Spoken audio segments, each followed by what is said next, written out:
네, 이렇게 응원이 이어지고 있지만 우크라이나 상황 점점 악화되고 있습니다. 우크라이나의 레스니코프 국방장관은 현지 시간으로 어제죠.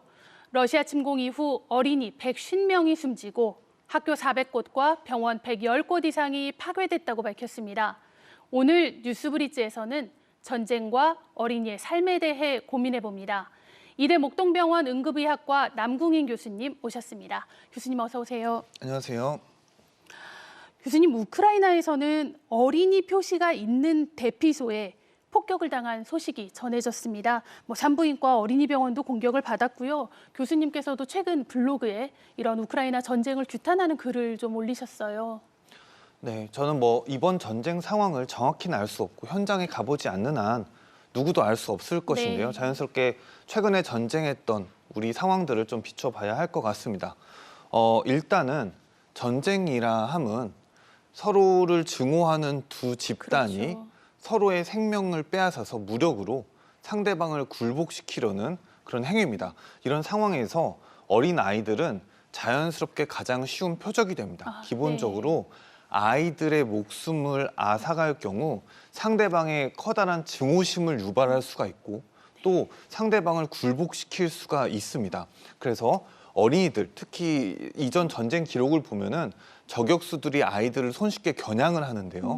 네. 이 아이들은 게다가 집에 가둬놓으면은 답답해하고 위험을 좀 더 덜 민감하게 느낄 수가 있습니다. 그래서 네. 쉬운 표적이 되겠고요. 게다가 화학전이 벌어지면 자기 몸을 지키지 못하고 화학약품에도 아주 치명적으로 노출될 수가 있습니다. 어린이들은 더 치명적이겠죠.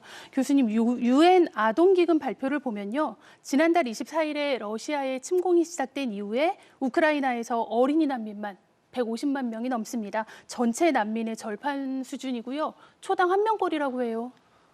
아이들은 정말 외부의 변화에 취약합니다. 지금 기존에 아이들이 보호받았던 집이나 그 가정, 그다음에 학교, 그리고 병원 이런 것들이 붕괴되는 과정, 네. 심지어 삶의 터전을 잃어버리는 과정에서 아이들이 안전할 수가 없죠. 그렇죠. 더 취약하겠습니다. 게다가 건강 이슈도 아이들에겐 있겠고요. 일단 아이들이 건강하려면 사회에서 필요한 것들을 좀 열거해보면요. 일단 깨끗한 물이 필요하겠고요. 맞아요. 물이 그다음에 필요하고요. 적절한 네. 영양이 필요하겠고요. 네. 또 안전한 집이 필요하겠고요. 부모가 보호하고 애정을 줘야 됩니다. 심지어 사람들이 죽어나가고 건물들이 파괴되는 과정에서 심리적으로 커다란 스트레스를 받을 네. 것입니다. 또 교육도 대단히 중요합니다. 그 나이에 교육이 끊기면은 아동들은 기본 교육권이라는 권리를 박탈당하는 것입니다. 전쟁이 나면은 그 모든 것들이 보전이 안 되겠죠. 네, 그렇습니다. 전쟁이 아이들에게 미치는 해악은 이루 말할 수가 없습니다.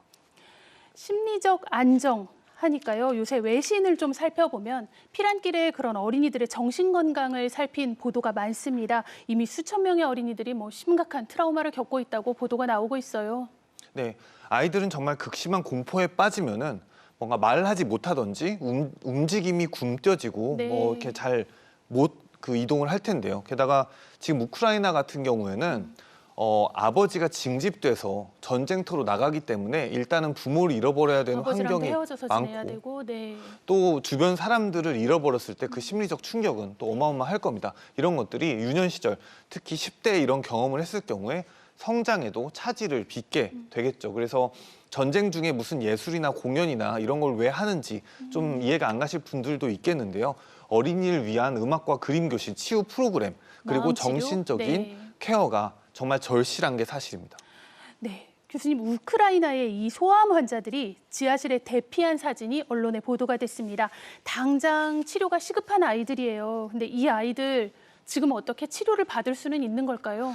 어렵겠죠. 사실 아이들이 제대로 치료를 받으려면은 그냥 단순한 1차 진료뿐만 아니라 종합적인 지원이 필요합니다. 물도 필요하고 안전도 필요하고 보호자, 영양, 교육, 심리적인 이 모든 것들이 다 필요한데요. 이것들을 지키기 위해서 전쟁 중에 병원은 대체로 끝까지 저희 의료진들이 유지하려고 노력을 합니다. 근데 바로 그 때문에 병원은 적국의 쉬운 표적이 네. 되는 것이 또 사실입니다. 저희가 의료 지원하면은 사실 1차 진료, 그러니까 다치면 치료하고 전염병이 돌면 약을 주고 이런 것들이 1차 진료가 되겠는데 사회적인 인프라가 무너진 상황에서 아이에게 이런 종합적인 지원을 하는 것은 대단히 어렵고 유관기관이 아무리 많은 예산과 인력을 들고 가도 모두 다 생명의 위협에 시달리는 상황에서는 아주 어렵겠습니다. 이 와중에 공개된 사진 하나를 보면은 지금이 또 코로나 상황이잖아요. 아이들이 때가 탄 낡은 마스크 하나를 쓰고 있는 그런 모습을 보니까 저도 참 마음이 먹먹해집니다. 사실 아이들에게 코로나는 아주 2차적인, 부차적인 문제일 겁니다. 지금 아이들의 생명을 위협하는 너무나 수많은 것들이 이 전쟁터의 산재에 있을 텐데요. 막상 이 코로나, 백신이라도 못 맞겠죠. 치료제라도 못 받을 겁니다. 네. 그냥 이들은 코로나에 있어서는 거의 무방비 상태로 보이고 다른 것들이 훨씬 위험할 것으로 보입니다. 아유, 안타깝습니다. 그래도 의료만큼은 인도적 차원에서 우리가 다 지원을 해야 된다라고 생각을 하는데요. 국경 없는 의사회나 여러 국제 구호단체들 역할 어떻게 하고 있을까요? 일단 국경 없는 의사회는 어떠한 1차 진료를 기본적인 목표로 하지만 어떤 미션에 따라서 그 나라의 결핵을 퇴치한다든지 네. 어떤 특정 전염병을 퇴치한다든지 특정 수술을 한다든지 이런 것들 미션으로 들어가고 있는데요. 사실 1차 진료만으로는 뭔가 이런 앞서 말씀드린 종합적인 케어가 조금 어려운 것도 사실입니다. 네. 그래서 현재 우크라이나에 유럽의 구호 기관이 속속 들어가고 있는 걸로 알고 있는데요. 구호 물자가 전 세계적으로 많이 쌓여서 이 물자가 들어가는 걸로 알고 있고, 하지만 이 전쟁 상황에서 그 인력이 조직돼서 그게 고스란히 들어가는 일은 기본적으로 상당히 힘듭니다. 폭격이 있는 곳으로 들어가긴 어렵다. 위험을 무릅써야 네. 하니까요. 그래서 현재 구호 물자가 거의 중점이 돼서 들어가는 걸로 알고 있고요. 난민이 발생하면은 이 난민이 식량도 부족할 테고 물도 부족할 테고 1차 진료도 부족할 텐데 그런 것들은 그래도 좀 활발히 이루어지고 있는 걸로 알고 있습니다. 네.